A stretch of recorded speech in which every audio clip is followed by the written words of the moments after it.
ما هي أعراض العين؟ هي الأمراض التي تأتي للإنسان، إلا أنها لا تستجيب لعلاج الأطباء، كتعب المفاصل والتعب والخمول وظهور تقرحات على الجلد. وما هي أعراض الحسد؟ أعراض الحسد تكون في البدن وفي المال وفي الأولاد، وقد يعجز الإنسان على الذهاب إلى العمل وعن تلقي العلم واستيعابه. وكيف يتداوى الإنسان من العين والحسد؟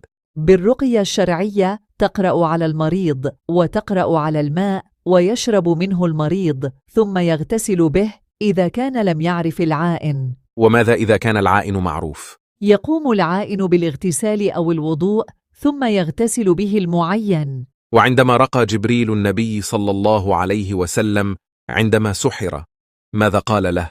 قال له: بسم الله أرقيك من كل شيء يؤذيك. وما هي بركة الطعام؟ بركة الطعام إشباعه.